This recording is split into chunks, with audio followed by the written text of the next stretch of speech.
외신 소식과 리뷰를 전해드리는 BK뉴스입니다. 한일 관계 악화의 영향으로 한국에서 오키나와를 방문하는 관광객이 80% 가까이 급락한 여파로 인하여 30일 오키나와의 타마키 지사가 나서서 직접 한국을 방문한다는 일본 QAB 뉴스의 소식이 있었습니다.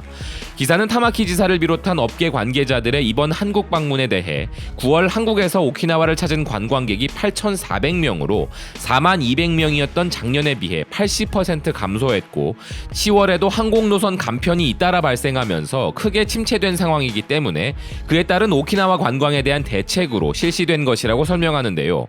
타마키 지사는 한국 분들이 일본과 오키나와에 대해 나쁜 인상을 갖고 있는 것은 없다고 들었기 때문에 꼭 오키나와와 일본 각 현의 다양한 매력과 문화를 접해 주시길 요청하고 싶은 생각이다 라고 말했다고 전합니다. 타마키 지사와 관계자들은 1박 2일 일정으로 한국관광공사와 여행업계 대표들을 만나 면담을 하고 돌아갈 것이라고 하는데요. 아울러 방한사절단 발대식에서 타마키 지사는 어떤 상황에서도 서로 신뢰관계를 맺고 한국과 강하게 유대하고 싶다면서 한일 관계가 회복될 것이라는 조짐이 있다는 언급과 함께 경제교류, 인재교류, 문화교류는 변함없이 계속해 나가고 싶다는 바람도 전했다고 합니다. 지역 경제가 어려우니 지역 책임자로서 마땅히 해야 할 일을 하고 있는 것이겠지만 이렇게 일본의 지사가 직접 한국을 방문할 정도의 상황이라는 것만 보아도 현재 일본 지방 경제가 한국 관광객 감소로 인해 심각한 타격을 입었다는 것이 여실히 드러나는 상황인 것인데요. 허나 이런 타마키 지사의 노력을 하늘도 도와주지 않는 상황이 발생했습니다.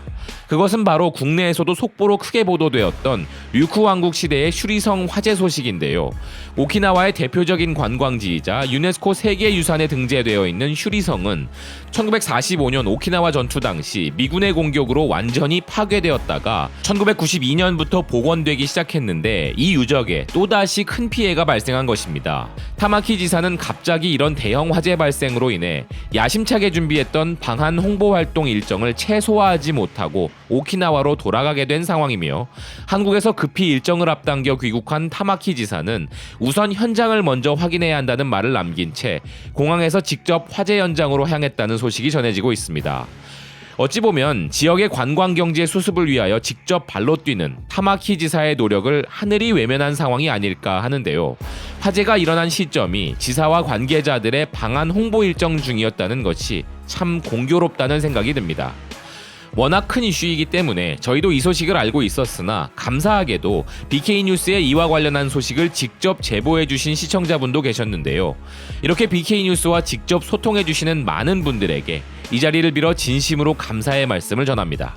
지금까지 BK뉴스였습니다. 시청해주셔서 감사드립니다.